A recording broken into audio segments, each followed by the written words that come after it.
All right.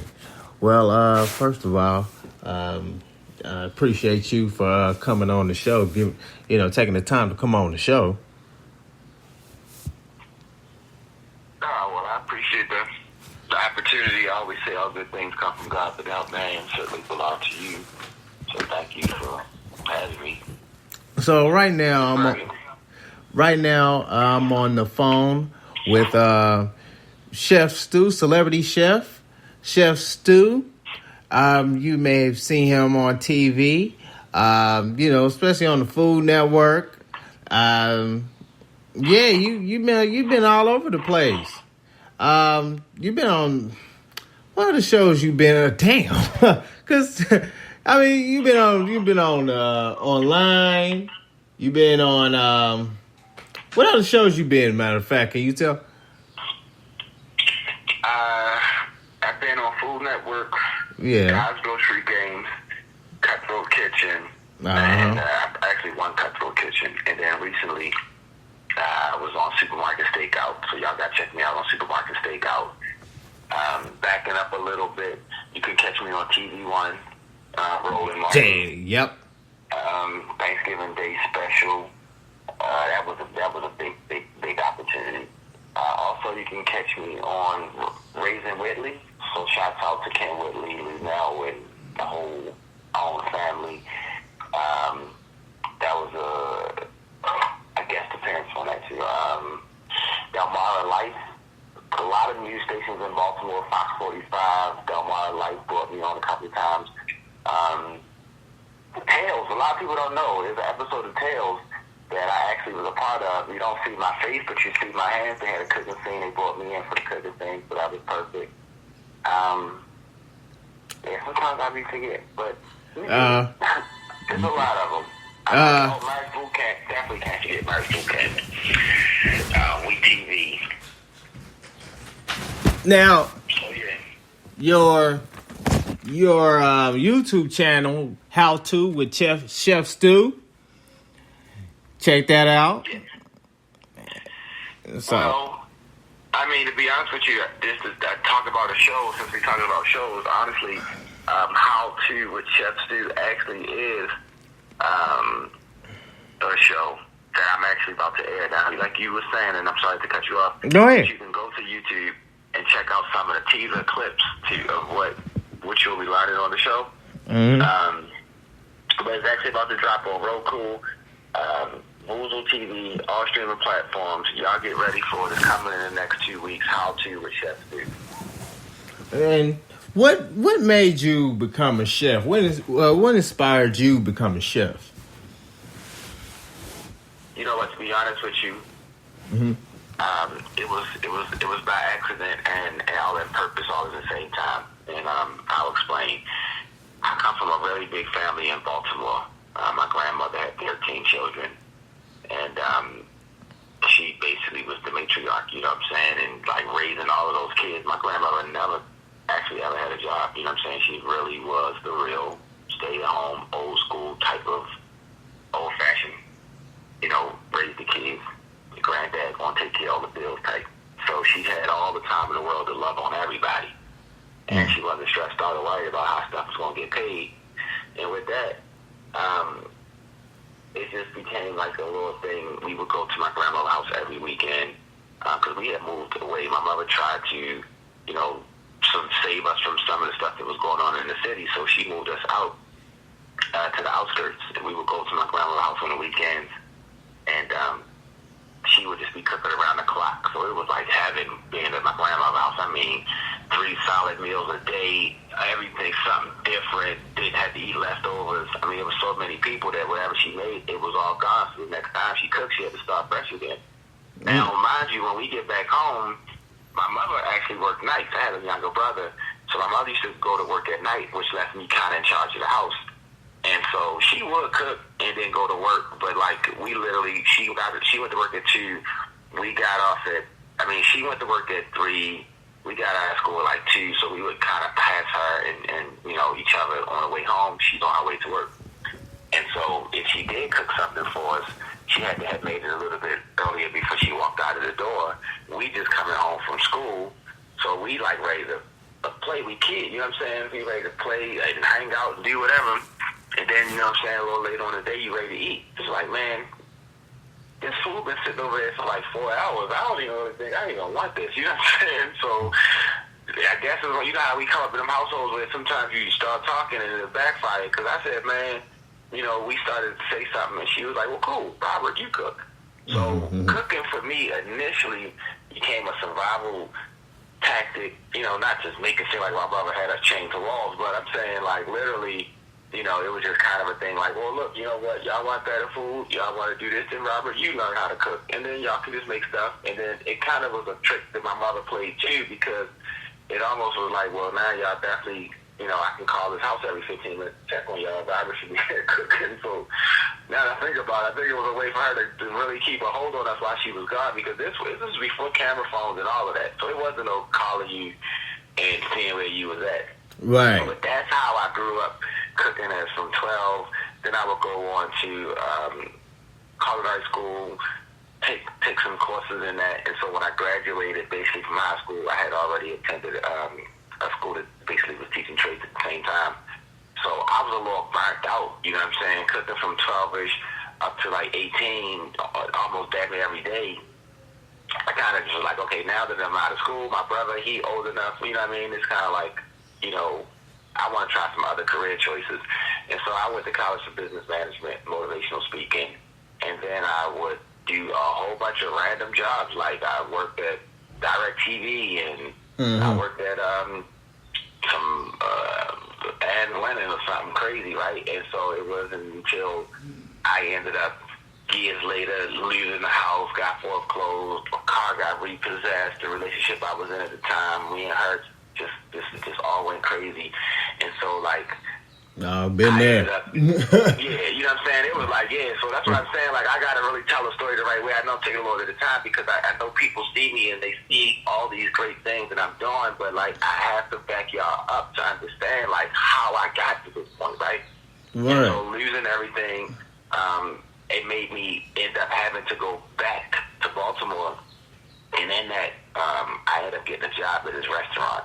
Like 2 or 3 days after I got back home. So to me, I definitely move in spiritual principles, and I understood like this is happening exactly how it's supposed to happen. I'm saying, I know you said your ways aren't my ways and your thoughts aren't my thoughts, but you mean to tell me that you did all of that just to get me back to Baltimore for a restaurant? Well, guess what? I'm listening. And from that point, I just literally just stayed in the culinary industry because it was an easy sell. I had already been doing it for so many years. I just got out of it for a second, I guess, to try to water on some other stuff.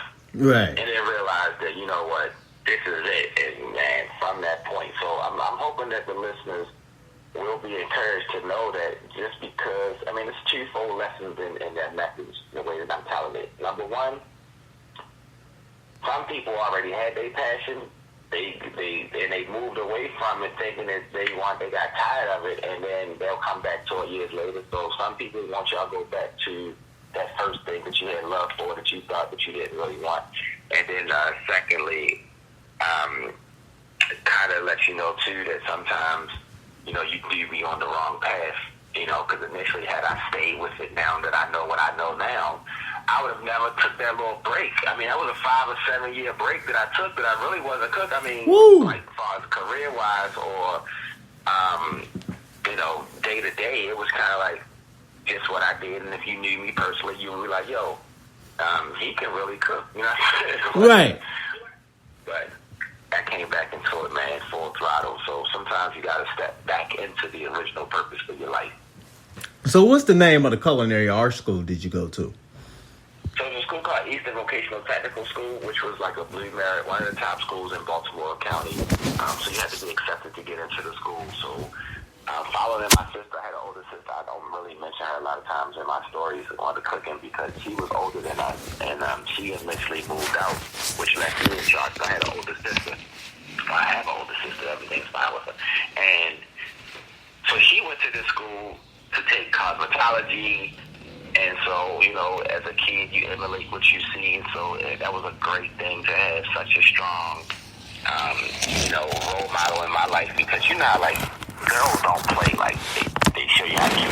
For me, you know what I'm saying? It was like my sister everybody should just be so happy they got a sister, because that's when you really get the real deal about, like, from a woman's perspective through your sister, because your mother might think of some things that you don't need to know. Your sister's going to break it all the way down. True. So, following in her footsteps, knowing the importance of, having a crazy work ethic and then just having a skill set. And so when she went to the school and she got accepted, she kind of set a little tradition for the family. And I would go for culinary arts, and then my brother would come around right behind me and take HVAC. So shout out to my sister for leading the way. So, I mean, what was it like cooking for, making dishes for celebrities, man?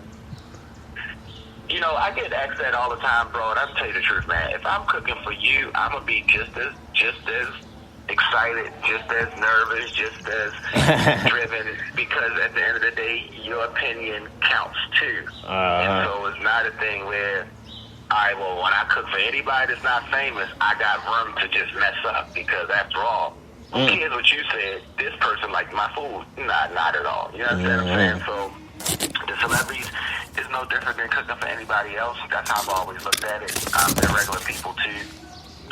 So I mean, I don't, there's nothing different that I can do if I cook for Michael Jackson or Michael Jordan or Mike Tyson that I would do for my next door neighbor. I love just the whole aspect of being in the kitchen, and so I pride myself in, giving people the best experience that I can. Now, flip side of it, let's not get it twisted to sound like I'm that humble, because I am a humble dude. Mm-hmm. It was more exciting to actually, cook for people that you never really thought. Like, if I didn't know you as my neighbor, then cool, you're just a client.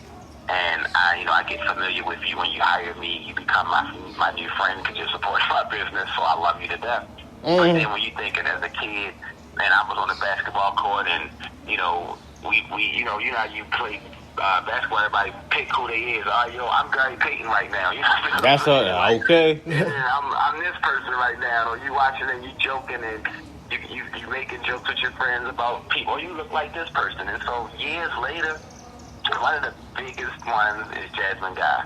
Like, oh yeah. When I cooked for Jasmine Guy, it just was like, wait a minute. Now, that different world was out when I was a little younger, because there's an age difference. So I was like, I'm around this same age, man. Woo. Right, and it was like, damn, like, oh man, like. And then years later, she's standing in my kitchen and I'm cooking for her. So that was always a big, big thing. And now you cook for Shaq, Michelle A, Demetria McKinney. We talking about Lunel.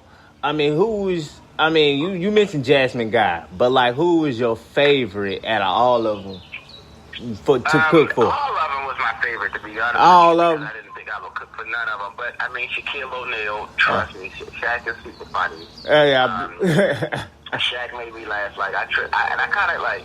I'm the type of person that I play with you and I don't even really know you like that day one. And it's like Shaq is the same kind of a way, because I was trying to take a picture and so like Shaq had the phone, but his fingers were so big that when he went to like hit my screen, he opened up 3 apps at the same time. You know what I'm saying? I said, God damn, Shaq. You opened up 3 apps at the same time. I can't even take a picture now. I mean, and he was joking back. So it's like the little memorable things, but definitely Lunel.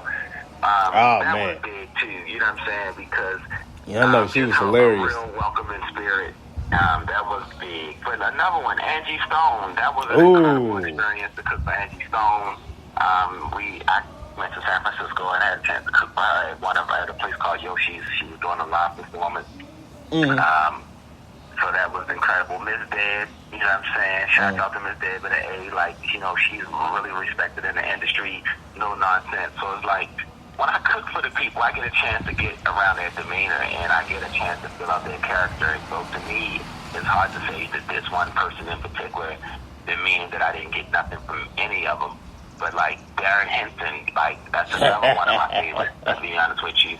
Because I had no real camera presence. Like, the TV thing was, I actually was doing like shows before y'all was seeing me doing them. Like, I got a lot of old clips out there. You know how when you get super famous and they start showing you these clips from '88. I'm sure that y'all about to start seeing some clips and be like, I can't believe that's Stu. You're right. So when I did the show with Darren Henson, he just pulled me to this, to the side and said, "Listen, Steve, there's a lot of stuff you need to work on to be on camera. Number one, you're moving far too much. You look too nervous. Stop rocking back and forth. Don't look at the camera. Right, like, I mean, everything." And so, like, it was, I've never been the type of person to get discouraged. And so, like, even though and he did it so genuinely, but he really was, breaking it down. Like, this is what you need to work on. And it was a lot initially, and I kind of had to think, like, well, wait a minute, do I even really want to be on TV? But then I'm the type of person by nature, like, when I get something, I gotta run with it. So every single one of them, the list goes on and on. Bobby V, Carly Red, Young Jock, Gabrielle Union. I mean, Layla Hathaway. I mean, Don Juan. I mean, so many people, and everybody got their own swag. So I'm like, oh, he cool as shit. I like this dude. Oh, she's beautiful. I like her. Oh, you know what? She's funny. Oh, you know what? Damn, she's down to earth. She's a lot more realistic than I thought that she would be. And so I learned early in the game to stop making stereotypes about people, expecting them to be a certain way. Because when you meet them, a lot of times you get a different perspective from them. Okay. Now it's just like you meet certain celebrities, you would love to meet them, to be around them, and in my experience, some of them was assholes, and some of them was just like, damn, this motherfucker cool as hell, So I know exactly what you mean by that.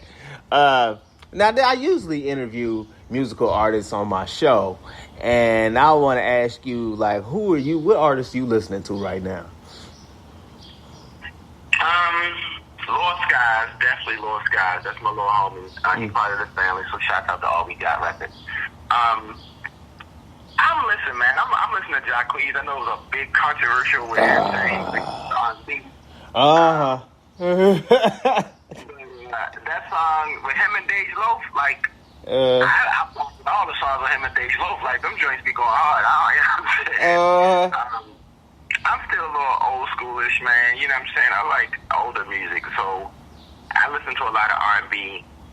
It depends. Sometimes I get into my little mode and I listen to a little trap music, a little Roddy Ricch, a little, you know what I'm saying? Yeah. Like, I give everything.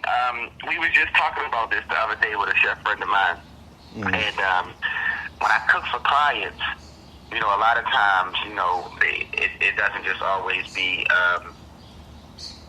celebrities. I cook for corporate companies. I cook for, really wealthy people that nobody even knows who they are. And so the funny thing about it is that, the music is also like an extension of you at times. And so a lot of times I can't really listen to no real rap music in the kitchen because everything is B, N, this, F, shoot 'em up, bang. And it's like, some of my other clients come in and see me over there excited talking about we gonna shoot the whole club up tonight. And like, Steve, are you okay? Like, is everything fine?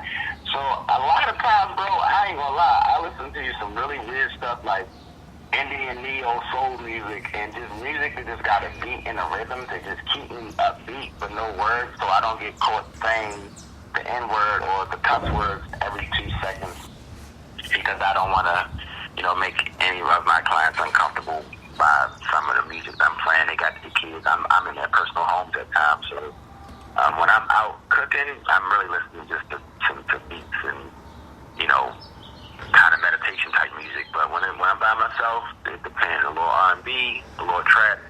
But I'm more so the old music than the new music. I go back and listen to, Jagged Edge and 112. And, okay. I think they're supposed to be having a battle on Versus. I think on Instagram Live soon. Have you heard anything about that? I just seen it. I'm tripping because I tuned in a little late. It already happened? Mm-hmm. Oh, God. Oh, okay. It's on YouTube, though, but it's horrible. Not them. They both got bangers, but just the sound quality of these videos, I'm just like, I don't know. I know everybody kind of trying to have a little fun within the COVID joint, but I couldn't even hear half the time.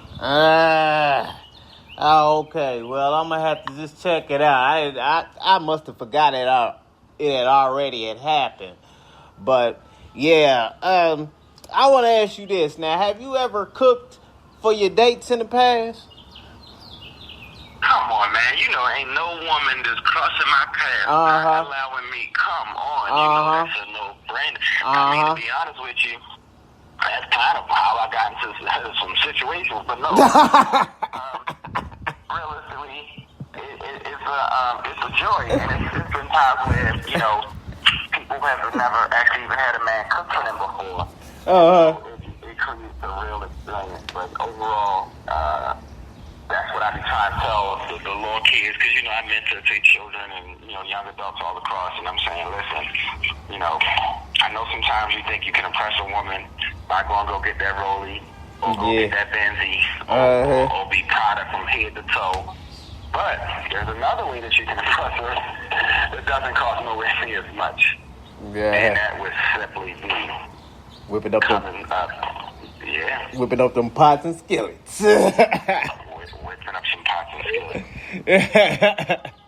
I dig that, man. Now tell us about the Stew Six. Alright, so Stew Sticks actually has been around for a really long time. We talking about, that's one of my signature items, the crab cake. So just being creative, man. You gotta get creative in these days, because there's so much competition within chefs. I mean, you get on the internet and you just start typing in different things and you'll be blown away. And so what I was having, it was almost like Stew Sticks kind of was like a real solution in a sense, because what was happening was, by me being on television, by me cooking for all these different celebrities, slowly but for surely, because when I started out, I wasn't cooking for no celebrities. All my clients was the neighbor next door, you know what I'm saying, the lady down the street, you know, the homeboy who wanted me to do this. And so after a while, I started cooking for celebrities and, you know, flying to different states, doing different events, and now I'm in, you know, Chicago doing something, and I'm in LA, and I'm like moving around. So some of my clients started to assume that, okay, Stewie has elevated to another plateau, and so now we can no longer really afford him. And so I was calling people back saying, hey, I haven't heard from you in a while. What happened? They're like, oh, well, we see you doing this. We didn't think that you would even do small parties no more. And so I was like, no, like, you know, it was just a hard thing, because it's like, you know, you got to appeal to somebody or you appeal to nobody. You know what I'm saying? And so I just figured that I had to figure out a way, because one thing that I wanted to do was always be somewhat attainable. I know that sometimes people get a little success, and I'm learning now that there are some things that I got to stop doing just to protect my brand and myself and different things like that. But I've always wanted to be attainable. I didn't want to be, you know, after a little bit of success, I look down, or even though I'm not probably personally looking down, but just that feel comes along with it. And so I wanted to not alienate everybody. So Stew Sticks was actually a menu that I was doing for a lot of the celebrities and a lot of different corporate companies.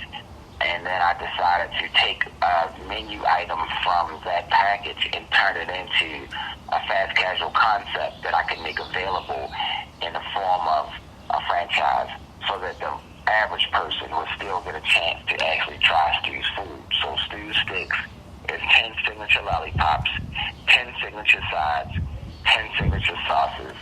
They all accompany each other very well. The idea of the menu was to create a menu that would allow for me to showcase the fact that I'm very diversified as a chef. And so now I can actually highlight foreign and domestic flavor profiles so that everybody feels welcome. And so, in case I'm losing you, let me explain differently. Go ahead. Lamb lollipop with the Moroccan spice blend, cilantro chutney, cauliflower couscous. That's my Mediterranean plate. And then I have a crab cake lollipop, potato salad. That's my love for Baltimore. I have the chicken lollipop, smoky Gouda mac and cheese. That's to let the people know in A-Town, I ain't forget y'all. I have the scallop lollipop with citrus quinoa. That's my California cooking, so I'm showing a little love from the Bay Area. Then I have the risotto lollipop. That's my love for Italian food. I have the flank lollipop with pickled daikon and pickled radish. That's my Filipino dish. And so you can see that the lollipops highlight cities, states, countries, and it's all in one place. So, like, my restaurant would literally be kind of like the Martin Luther King dream to a certain extent, where every ethnic group to walk into this place and find something on the menu that they identify within their own culture, and then it gives them a chance to try some food that they wouldn't try because it's all on the same menu. You are the founder and president of Transition Kitchen. Now, can you tell us about the Transition Kitchen Foundation? Okay, sure. So, again, everything that I'm saying is nothing is me bragging. Everything is my testimony. And so, go off from Baltimore City, slipping in a true fact that, unfortunately, God rest his soul, my father contracted HIV/AIDS when I was about 12. He ended up passing away, so I grew up without a father, which kind of led to the whole cooking thing, too. But I kind of was like, I grew up in Baltimore with some dire circumstances, you know what I'm saying? Like, the street life, losing friends. I mean, it just was a lot. And so I couldn't play basketball. I mean, I played in high school, but I was only like 3'4", so that really didn't do much. And by the time I graduated, that's when I sprouted up.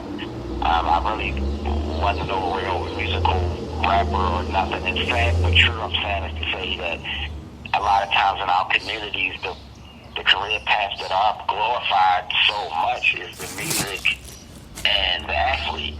And so knowing that, I can play a little bit, but I don't think I'm about to be on the starting lineup for the Bulls. I might can, dance a little bit, but I, you know what I mean? So it was like just really thinking of how would I get out. And sad but true that other options sometimes for most young males, sad but true, would be the street life. And so that's the other lifestyle that's glorified within the communities, because these are the people that actually have the cars that the rappers got, that wear the clothes that the basketball players got. So once you realize you can't rap or play basketball and you still want to have this type of a lifestyle, then an immature mind would think that, hey, this is the real way to kind of get it faster, not knowing that there's several other career choices that can lead you to that. So I don't certainly mean no disrespect to the professionals of our communities, but I'm just speaking from the mindset of a young male. Mm-hmm. And after that, I really, the cooking thing came into me. And so when I was able to really get passionate about it, really go and it started to open up doors that I didn't even know existed, I felt as that I really had to tell God, thank you. Now, I'm telling him thank you every day in my prayers, but at the same time, I felt like, you can't really pay God back in a sense, but like I wanted to show some sort of appreciation and gratification for what I know wasn't just the work of myself. I mean, I've had so many doors open up for me in the culinary arts journey that I know that it was the works of his hands. And so once I got to a place where everything was good, I felt like I had to give back. So I started the foundation, Transition Kitchen Foundation, as a way to share all my knowledge, my resources, my experience, the ups, the downs, everything that I've been through within a chef, everything that I had to jump through. And I realized that this knife cut turned me into a millionaire. This saute method turned me into a millionaire. So I want to share this information with as many people as I possibly can throughout the communities. And so I went back to my hometown first, and I said, hey, which worked really well because I can relate to y'all. I understand what it feels like to be in the street. I understand what it feels like to think that, your life isn't going to turn out how you thought that it would. I understand when you want more but not sure how to get it. I understand all of these things. And so instead of me pointing out a problem, let me see the solution. So Transition Kitchen to me is what I call a solution to some of the problems within our communities. So we can highlight and glorify a culinary arts career choice into the mindset of the young man, and then it begins to change the path of people, because some people listening may not know that executive chefs, can make up to $200,000 a year, $100,000 a year. I mean, you got celebrity chefs, I won't name drop now so they can start calling my phones, but you can just easily go on any website or any, Google search, and you'll see celebrity chefs is worth $61 million, $90 million, $125 million. Yeah. So I'm looking like, wait a minute, some chefs is worth more than my favorite rappers. Some of these chefs is worth more than my favorite basketball player. So it just was a money thing that I wanted to highlight and bring awareness to our community. Now, at the same time, if you listen to my story, I grew up 12, 13 years old. I was already cooking.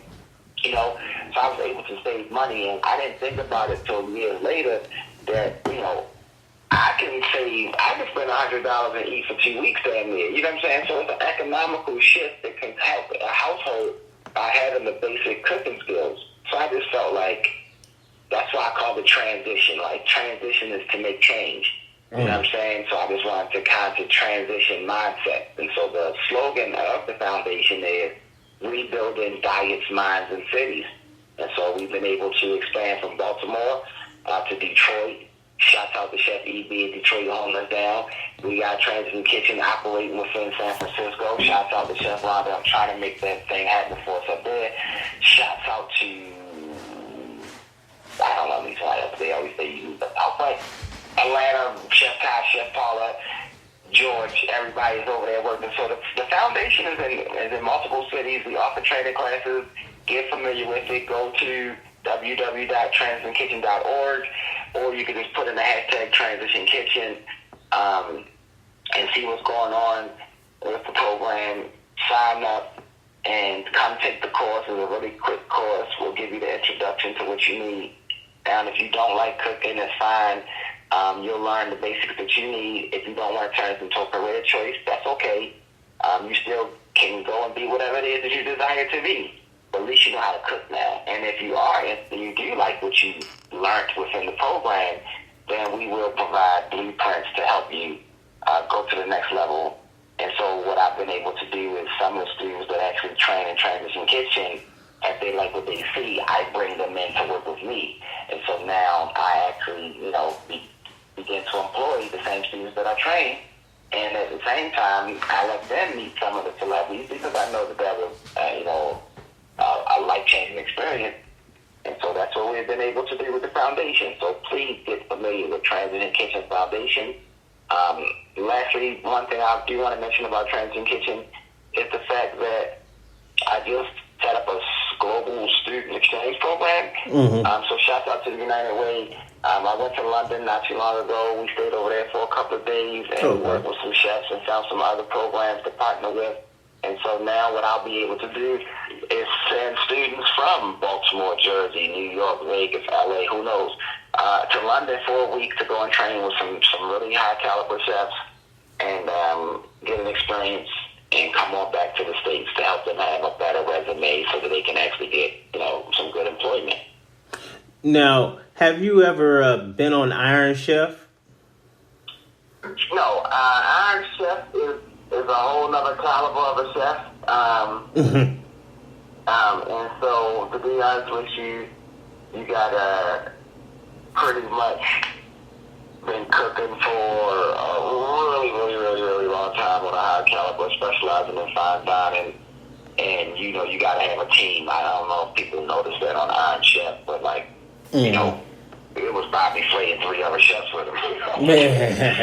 So, I got a lot of people that I work with, but we all kind of do our own thing. I would love to be, on that forefront, but I understand what it takes to do the Iron Chef thing, so I'm cool on Iron Chef for now. But I do want to battle Bobby Flay if he's out there listening. Yeah, we want his attention.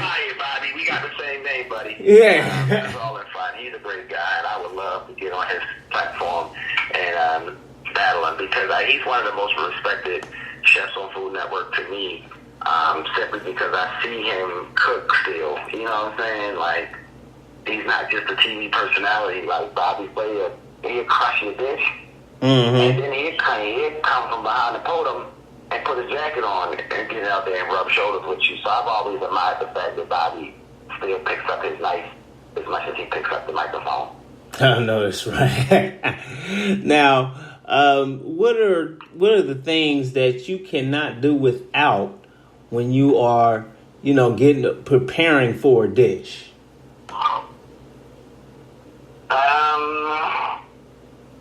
To be honest with you, that's the cool thing about running your own catering company and being able to, obviously I don't know exactly what every client is going to get. They can kind of choose from my menu selection, but it's almost like you kind of can lead them in the right direction. And so, like, if I'm offering you stuff that I know that I do really well and that was like our new favorites, the preparation is already pretty much done because I've been doing this for so long and so much. So there's really nothing that I need to do other than have some cool music.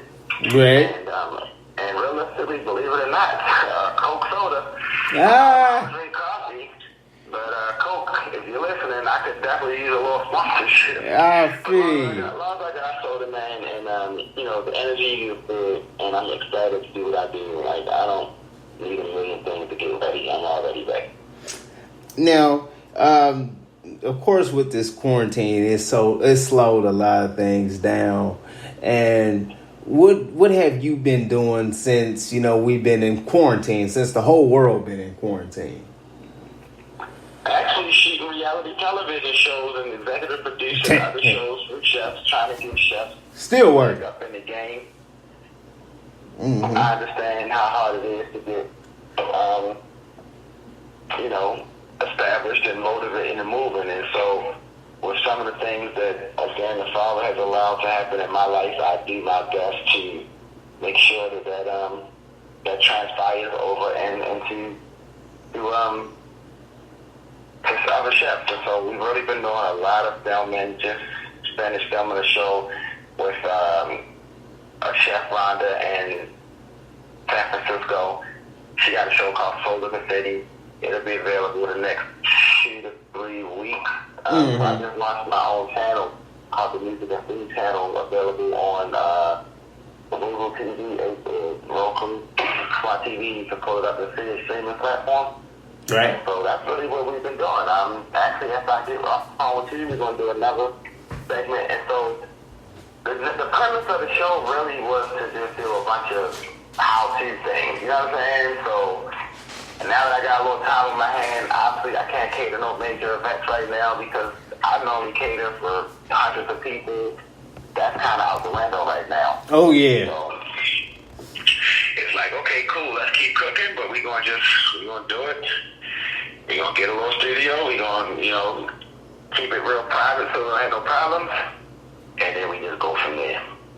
Now, what advice do you have for young up-and-coming chefs out here that's in the culinary art schools, and they're trying to be the next celebrity chef? You know, they're trying to be a celebrity chef or, you know, have a major clientele like yourself. What advice do you have for them right now? So I'd be lying if I told you what the game plan was to become a celebrity chef. That really wasn't even a play. So I can't really say, hey, listen, if you do this, and this. You will definitely be a chef, a celebrity chef. So let's back that up. But what I can say is that there's too many ways to get to the top for me to tell you exactly how to do it. But I can tell you how not to get to the top. And that's basically not having that teachability, that changeability index, because to become a successful chef in its own right, you gotta be a sponge. I mean, people gonna be on your helmet every day, all day long, and breaking stuff down. And so, yeah, you can always have that I don't want to listen attitude, or you can say, okay, this person actually has accomplished stuff that I haven't. So, I mean, I'd be a fool not to listen to some of the stuff that's being said. But you gotta have a really crazy work ethic, and just be willing to be a sponge. My suggestion to your chefs who want to be celebrity chefs is fine-tune your craft and have your skill set to a point that they come to you versus you seeking them out. You know what I'm saying? Because to be honest, man, like you were saying, earlier, and I was trying to be polite to say that, everybody was great, but there were some people, like you said, that really wasn't. And it's like, as you move, and now I moved into a different realm, and I get looked at as a celebrity, I understand why some of them people was acting the way that they was acting, because it's almost like nobody genuinely just wants to be your friend. Like, everybody wants something from you. Right. So it's like, it's like I always tell people, it's like being in the DMV. You go in there, you take your number, and you sit down and you wait till you get called. And so, like, being in their personal space at times, watching how the assistants come over and say, hey, your brother needs $2,000 for this. Hey, there's something like this. Hey, they want to know, can you do this? Hey, they just said this. They said this. Like, oh, I get it. I see it. This is a headache. And then I was about to ask for something too, but now I think it's probably not the right time. And now it's not the right time. But I always say, man, what's for you will never go by you. I mean, if delayed does not mean denied. So some things may take longer. I mean, honestly, like, it took me 20-something years to get to that point. So, you know what I'm saying? So it's like, it's so much stuff that happened in a 20-year time period. I can't really say, hey, well, look, all you got to do is this. But I can tell you that I was willing to do stuff that other chefs wasn't. I used to work at McDonald's. I was on Food Network, and then I still was working at McDonald's. And people was like, why are you at McDonald's? Damn. Because McDonald's is the most successful restaurant in the world. Right. One of them. You know what I'm saying? That business model there's more restaurants, it's more McDonald's than any other restaurant in the world. Why wouldn't I work at McDonald's? You know what I'm saying? Like, so it'll be things like that I realized. That's why a lot of times I just tell chefs, man, you got to be willing to work 10 times harder. I was cooking for celebrities. They would leave my house, and I would leave right behind them and go put in 4 or 5 hours at a hotel as a banquet server. You know what I'm saying? So I never let those 1 or 2 things stop me. And even like right now, I mean, I just was on Supermarket Stakeout. You just seen me on Merch Boot Camp. You just seen me on some other shows. Yeah. And I'm still acting like none of this happened. And I'm on to the next thing. Like, yo, if I was you, I would be turning like this. I would be going like that. For what? Right. You still got to have that grind. You know what I'm saying? Man, come on, man. Relentless grind, man. Relentless. Yeah. I'm still scrubbing pots and pans, and I do a lot of stuff. They like, well, where's the rest of the people at? No, nobody's coming. It's just me. You about to do all this by yourself? Yeah. Right. Yeah, man. You still gotta have that grind like you broke. All facts. Don't let that 1 or 2 things. I mean, if you think like you'll mess up because you think that this one little thing is about to be the next thing. Right. Heck yeah. So I mean, what do you do in your spare time when you're not working?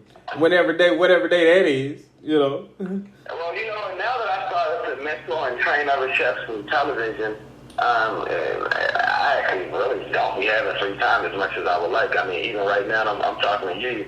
I got 4 chefs that I need to get on the phone. Other than that, no. But my spare time, I really do enjoy watching Jeopardy every day. I feel like that's a great way for people to learn. I know it's weird, but I understand the qualities that good chefs have. So if you're not a super neat person, you might want to rethink another career choice. If you're not really organized, you might want to rethink your career choice.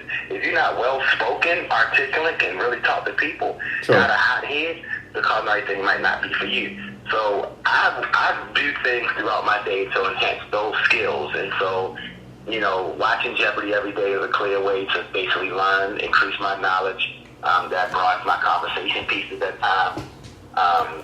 I watch a lot of motivational speaking videos and, and learn how to communicate effectively. So I'm a weirdo when it comes to that. Like, you would almost think that I'm a scientist, because when I step out of the food world, I'm still learning. I'm just learning different things that have nothing to do with food.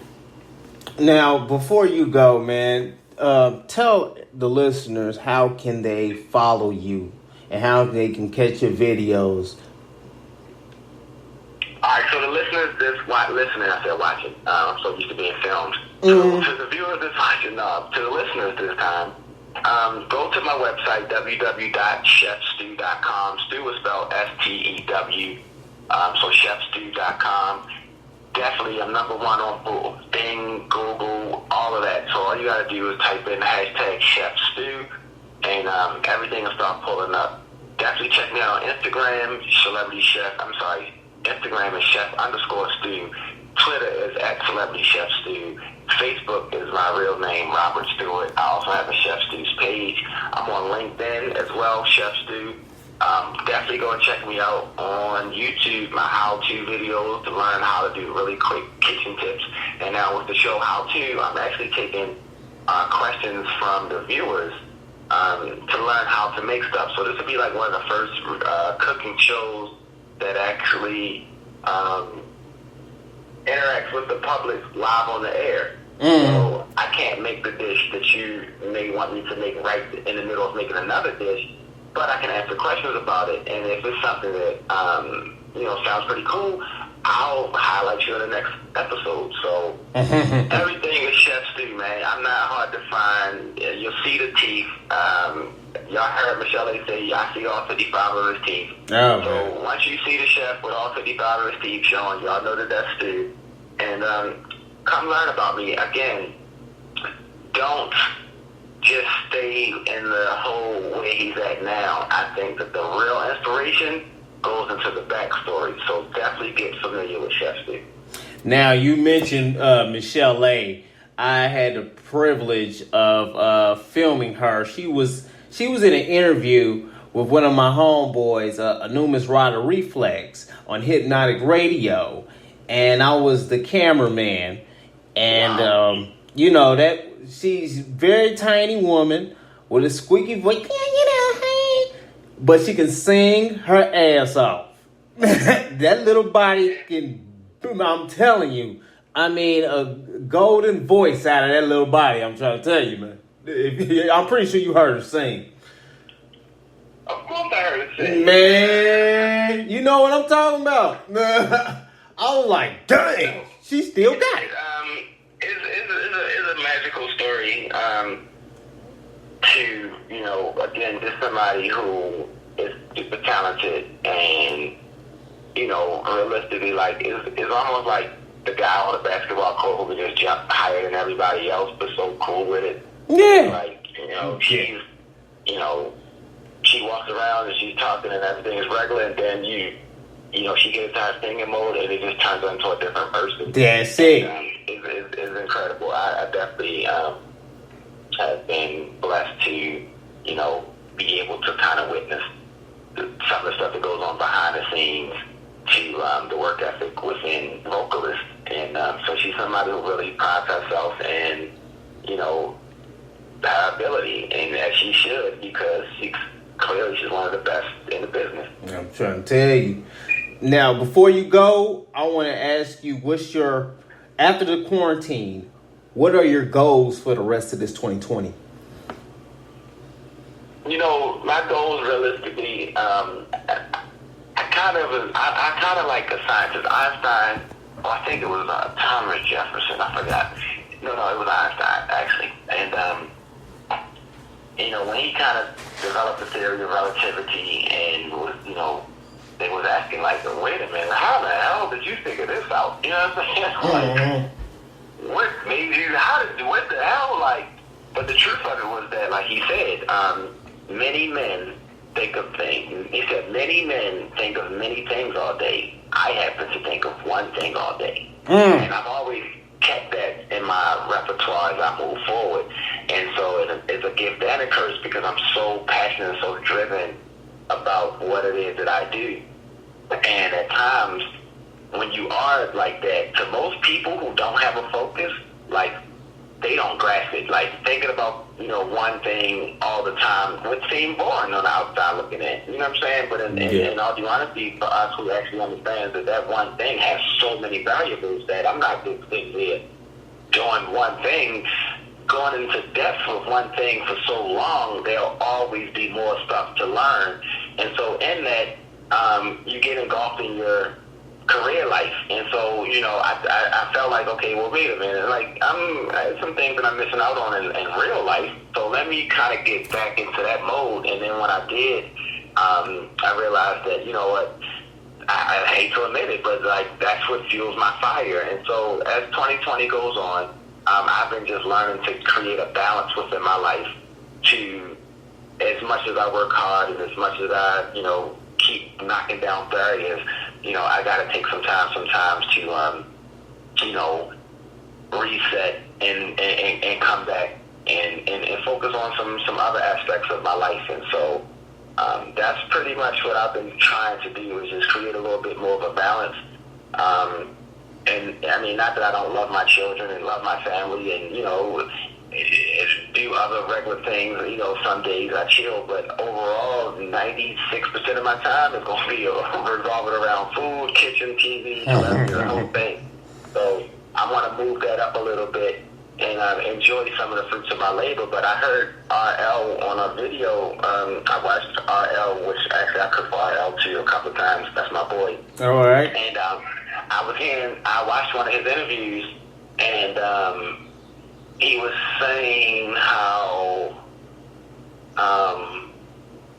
he doesn't like to keep all of his accomplishments visually within his home. And he said that the reason that he does it is because he doesn't want to get complacent.